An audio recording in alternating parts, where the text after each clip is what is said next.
Assalamualaikum warahmatullahi wabarakatuh. Kembali lagi bersama saya Christine Novitasari dari kampus IAIN Kediri Prodi Ekonomi Syariah. Kali ini saya akan melakukan podcast tentang new normal tetap rawan COVID-19, mari lawan dengan imunitas tubuh. Dan pastinya saya tidak sendiri, saya ditemani oleh Kak Dea Maulina Salam yang merupakan alumni dari IIK Strada Indonesia yang berada di Kediri. Hai Mbak Christine. Hai Kak Dea, senang bisa bertemu dengan kakak hari ini. Untuk lebih mengenal siapa teman sharing kita kali ini, berikut adalah kurikulum vitae dari beliau.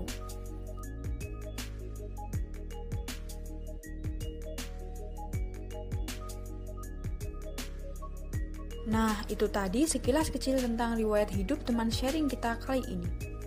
Baik, langsung saja sebagai pembuka ya.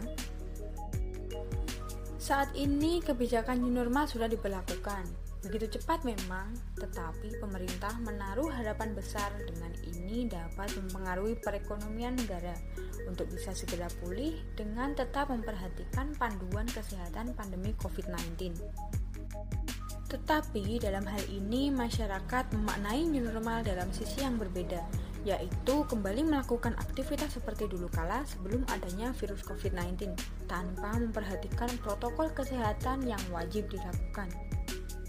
Perbedaan dalam pengertian setiap individu dapat menjadikan rancu, seakan peran pemerintah dianggap sepele oleh masyarakat sehingga sulit bersatu untuk memutus mata rantai COVID-19. Nah, disinilah salah satu penyebab penyebaran virus COVID-19 masih tetap berlanjut di ambang kekhawatiran para petugas medis. Pendataan pasien COVID-19 makin hari makin bertambah dan tingkat kesembuhan masih tergolong rendah. Terutama ada orang yang terkena virus ini tetapi tidak merasakan adanya gejala pasti seperti yang diberitakan di media. Yang tiba-tiba diketahui terkena virus ketika orang tersebut melakukan rapid test ataupun swab. Seperti yang kita ketahui, istilah OTG atau orang tanpa gejala adalah seseorang yang tidak bergejala tetapi berisiko telah tertular virus corona dari pasien COVID-19. Selain itu, dengan tidak diketahui ternyata orang tersebut memiliki kontak erat dengan kasus positif COVID-19. Dari sini dapat diketahui banyak orang merasa dirinya sehat. Dia akan kebal dari segala penyakit maupun virus dengan mengambil langkah seperti minum vitamin secara rutin. Untuk hal seperti itu, apakah dengan cara tersebut sudah bisa menjamin bahwa dia dikatakan dalam kondisi sehat? Mari kita tanyakan pada saudari kita yang satu ini. Menurut Anda, apa sih definisi sehat yang sebenarnya? Karena saat ini kita ketahui sampai-sampai ada istilah orang tanpa gejala yang terkena virus COVID-19 padahal mereka mengaku bahwa dirinya sehat. Menurut WHO, ada 3 komponen penting yang merupakan satu kesatuan dalam definisi sehat, yaitu sehat jasmani atau fisik, sehat mental, dan sehat sosial, yang merupakan satu kesatuan dan bukan hanya bebas dari penyakit atau kecacatan. Jadi, sebenarnya sehat itu bukan hanya karena bebas penyakit saja, melainkan sehat fisiknya, mentalnya, serta peran sosialnya ya. Nah, jika dikaitkan dengan peran sosial nih, pada era new normal seperti ini nih Kak, saya rasa jadi sedikit lebih sulit jika kita menerapkan physical dan social distancing ya, karena perbedaan pengertian tiap individu tadi. Lalu masalahnya, bagaimana seharusnya tindakan yang dapat kita lakukan jika menemui seseorang yang tidak peduli terhadap protokol kesehatan di era new normal? Memang edukasi saat ini perlu kita gencarkan untuk menyikapi seseorang yang tidak mempedulikan protokol kesehatan di era new normal agar meningkatnya kesadaran masyarakat untuk mematuhi protokol kesehatan. Baik, dan untuk menyikapinya berarti kita harus tetap mengedukasi masyarakat di era new normal seperti ini. Lalu cara terbaik yang dapat dilakukan untuk menarik khalayak umum itu yang gimana? Soalnya saat ini banyak orang yang merasa bosan akan pemberitaan tentang COVID-19 secara terus-menerus tanpa diketahui kejelasannya. Edukasi yang dapat kita lakukan saat ini selain secara langsung dapat juga dilakukan dengan cara online dengan media sosial, yaitu WhatsApp, Instagram, dan media sosial lainnya. Instansi pemerintah dan instansi kesehatan pun juga menerapkan edukasi secara online. Misalnya dengan postingan protokol kesehatan yang harus dipatuhi di era new normal ini. Karena perkembangan era globalisasi, menggunakan gawai saja sudah cukup memadai sebagai sarana edukasi masyarakat luas melalui media massa. Untuk pertanyaan berikutnya, terkadang media massa terlalu melebih-lebihkan dalam menyampaikan berbagai informasi.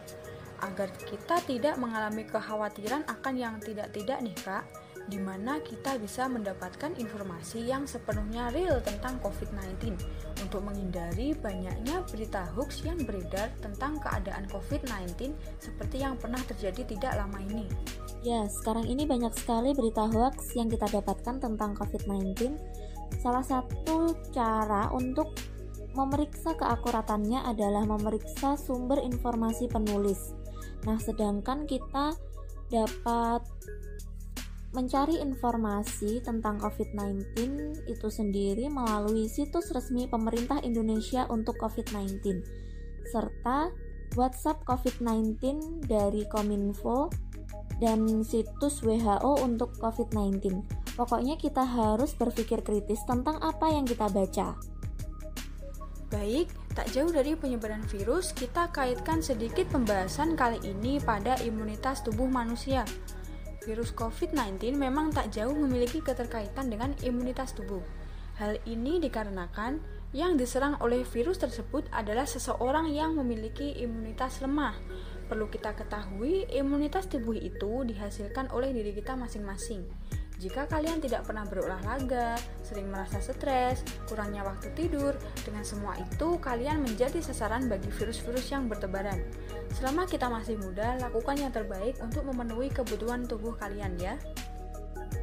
Berkaitan dengan daya imunitas nih Kak, apakah orang yang memiliki daya imunitas tinggi itu memang dipengaruhi oleh faktor usia seseorang? Iya Mbak, salah satu faktor yang mempengaruhi sistem kekebalan tubuh atau imunitas manusia adalah usia. Contohnya saja pada bayi dan balita, sistem kekebalan tubuh belum sempurna sehingga rentan terkena penyakit. Sementara pada mereka yang berusia lanjut, sistem kekebalan tubuhnya mulai turun.